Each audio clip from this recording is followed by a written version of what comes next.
Hello friends, civil study club के correct to the point section में आपका फिर से स्वागत है। आज की इस वीडियो में हम जिस टॉपिक की चर्चा करेंगे वो है G20 समिट्स।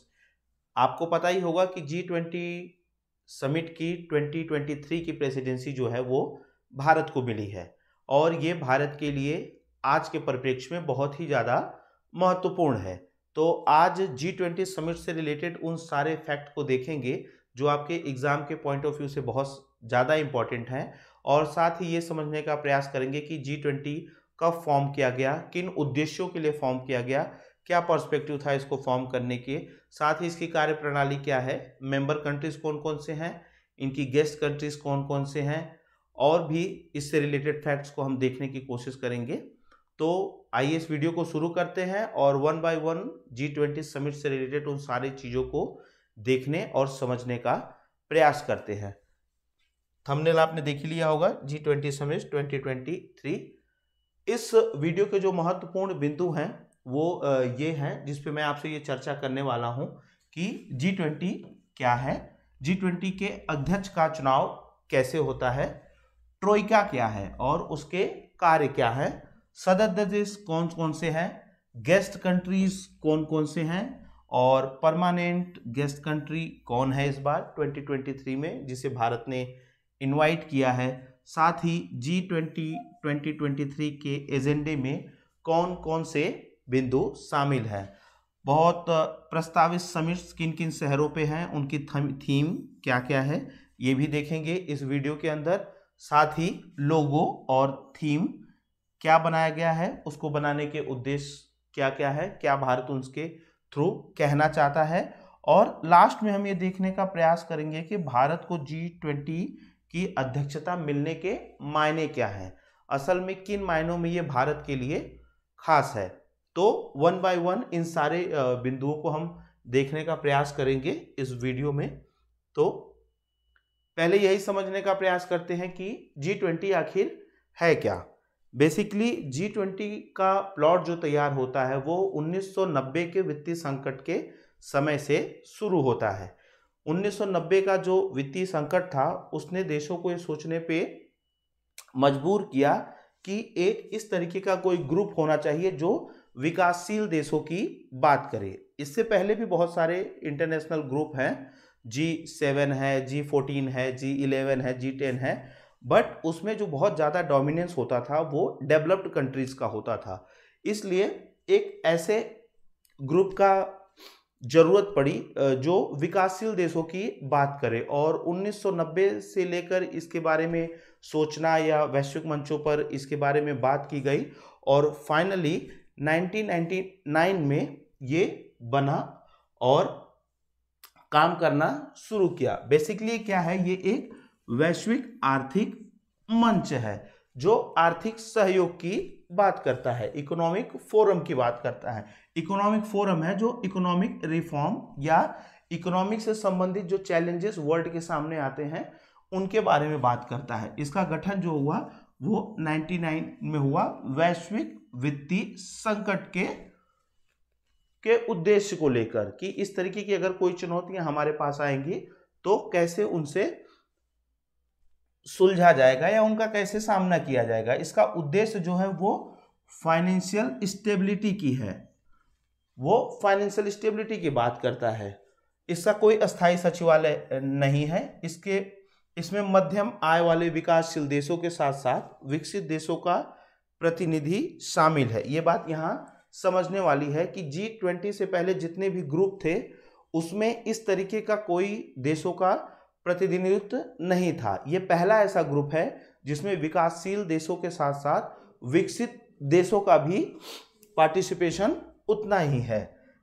टोटल अभी इसमें 19 देश सदस्य हैं जिनके साथ यूरोपियन यूनियन भी इसमें शामिल है, या ये कह लीजिए कि 19 कंट्री प्लस यूरोपियन यूनियन मिला के G20 ग्रुप बनता है। G20 ग्रुप का अगर हम सामर्थ्य देखें, उसकी स्ट्रेंथ देखें तो ये पूरे विश्व की 60% आबादी को कवर कर रहा है, टोटल 80% GDP वर्ल्ड की और साथ ही साथ वैश्विक व्यापार कितना 75%। ये एक बहुत बड़ा नंबर है जो इस ग्रुप को खास बनाता है, या इस ग्रुप के जो समिट्स होते हैं या उनके जो एजेंडे होते हैं और उस एजेंडे से जो वे आउट निकल के आता है उसमें बहुत ही ज़्यादा ये इम्पॉर्टेंट है।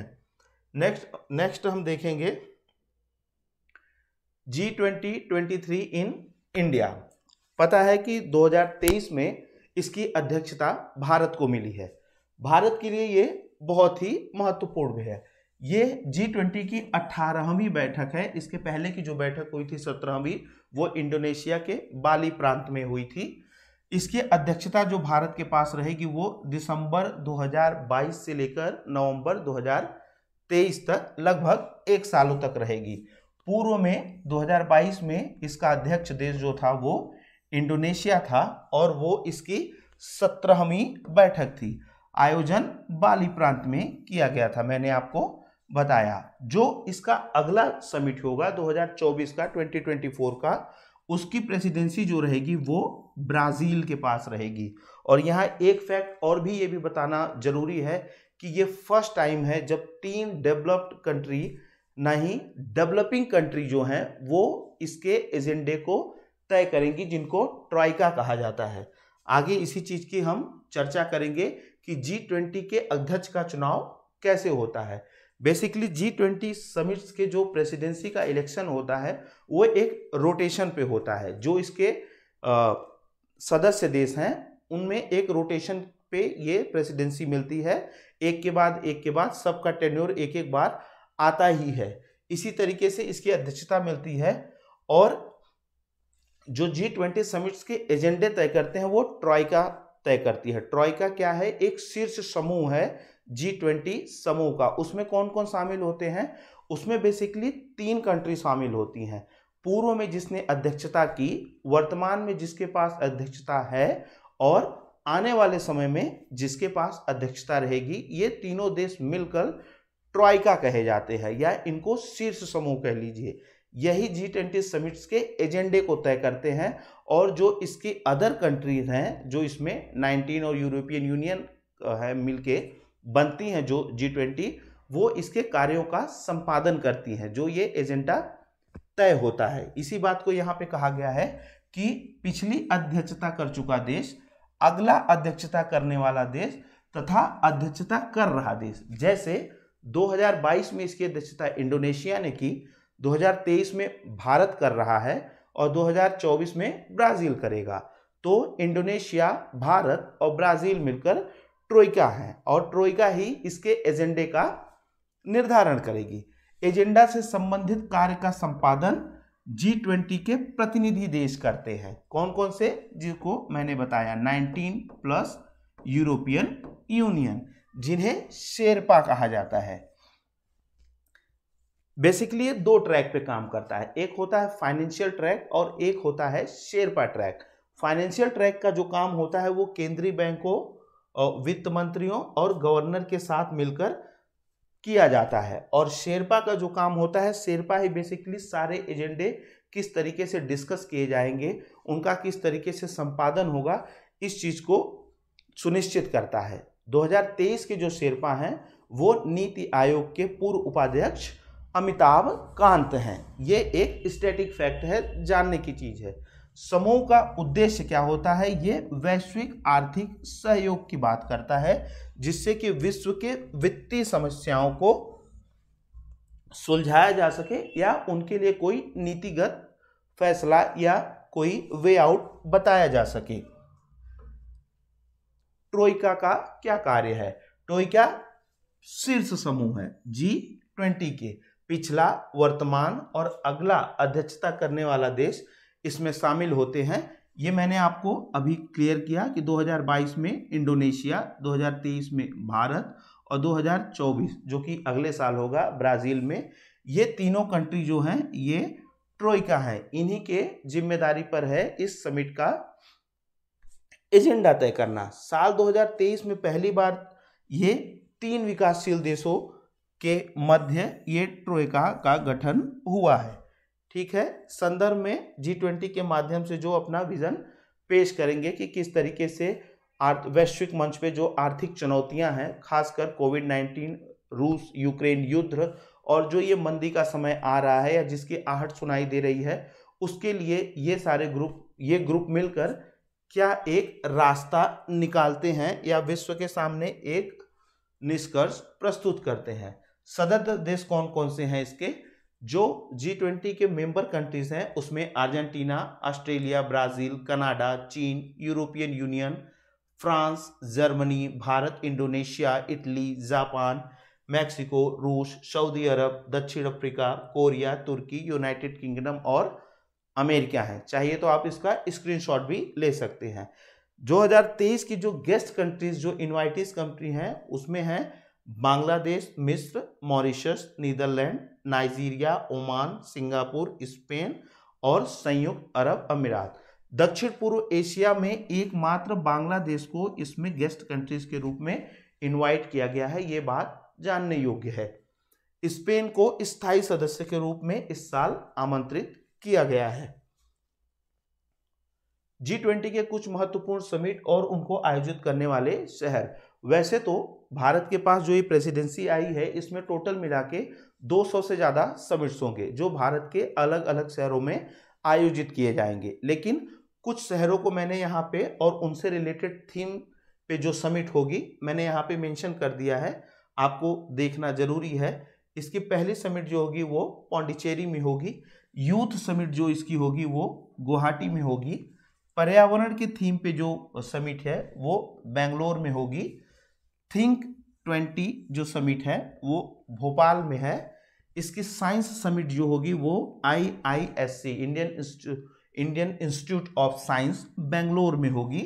विदेश मंत्रियों की जो समिट है वो न्यू दिल्ली में है। इंफ्रास्ट्रक्चर वर्किंग ग्रुप्स की जो समिट है वो पुणे में प्रस्तावित है। इंक्लूसिव ग्रोथ की कोलकाता में और आर्किटेक्चर की चंडीगढ़ में, एजुकेशन की चेन्नई में प्रस्तावित है। ये इंपॉर्टेंट है, इनका भी आप स्क्रीनशॉट ले सकते हैं। एग्जाम में इस तरीके के स्टैटिक्स क्वेश्चन कभी कभी पूछ लिए जाते हैं। G20 का लोगो और थीम क्या है? G20 का लोगो केसरिया, सफेद, हरा और नीले रंग से प्रेरित है। ये रंग क्या हमें विकास की ओर दर्शाने का काम करता है? किसके सापेक्ष? वैश्विक चुनौतियों के सापेक्ष। राष्ट्रीय पुष्प कमल को पृथ्वी के साथ प्रस्तुत किया गया है। G20 का ध्येय वाक्य जो है वो वसुधैव कुटुंबकम है, अर्थात एक परिवार एक भविष्य। वस्तुतः यह विषय अपने आचरण और जिम्मेदारियों को पर्यावरण के अनुकूल ढालने पर जोर देता है, जिससे हमें स्वच्छ, हरित और उज्जवल भविष्य की कामना कर सकें या उज्जवल भविष्य का निर्माण कर सके। G20 की अध्यक्षता मिलने का भारत के संदर्भ में क्या खास मायने हैं? बहुत ही ज्यादा खास मायने हैं। इसको आप इस तरीके से समझिए। भारत तेजी से उभरती हुई एक आर्थिक शक्ति है।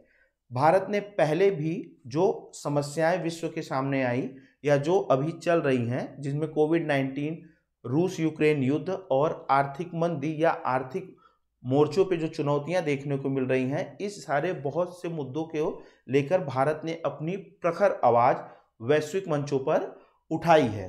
भारत पहले भी ये चीज कहता रहा है कि जो अंतर्राष्ट्रीय संस्थाएं हैं या अंतर्राष्ट्रीय मंच हैं, उनमें सुधार की आवश्यकता है। वो एक पुराने ढर्रे पर काम करती हुई चली आ रही हैं, जिनमें यूनाइटेड नेशन है, वर्ल्ड बैंक है, IMF है। भारत इनमें सुधार की लगातार वकालत पिछले कुछ सालों से करता रहा है और केवल कर ही नहीं रहा है, साथ ही साथ इनमें भागीदारी करने का अपना एक स्टैंड भी क्लियर कर रहा है कि आखिर इसमें भारत को क्यों भागीदारी दी जानी चाहिए।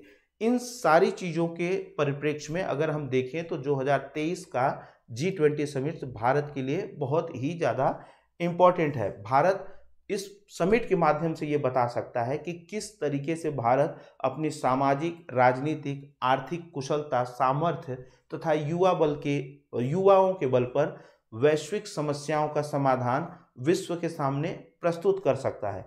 उसके सामने वो तमाम तकनीकी और सामर्थ्य उपलब्ध हैं जो वैश्विक समस्याओं का निदान प्रस्तुत कर सकती हैं। इसी के लिए ये G20 समिट जो है वो भारत के परिप्रेक्ष्य में इस समय अति महत्वपूर्ण है, जिसमें भारत ये बताना चाहता है कि भारत केवल विश्व के लिए एक बाजार ना होकर उससे भी आगे बहुत बड़ी चीज है और वो वैश्विक चुनौतियों से निपटने का पर्याप्त सामर्थ्य रखता है। तो इस तरीके से इस पूरे वीडियो में हमने G20 से रिलेटेड फैक्ट, उसके कार्य, उसके इलेक्शन, प्रेसिडेंसी चीज़ों को समझा। आशा करता हूं कि आपको चीज़ें समझ में आई होंगी। वीडियो थोड़ा शॉर्ट ही मैंने बनाया था, बहुत लॉन्ग नहीं बनाया था, बट मैंने इसमें कोशिश की है कि सारे के सारे इंपॉर्टेंट फैक्ट आपको कवर हो जाए। Current to the point session के किसी नेक्स्ट वीडियो में इसी तरीके के इंपॉर्टेंट टॉपिक के साथ मैं फिर से आऊँगा। तब तक के लिए थैंक यू।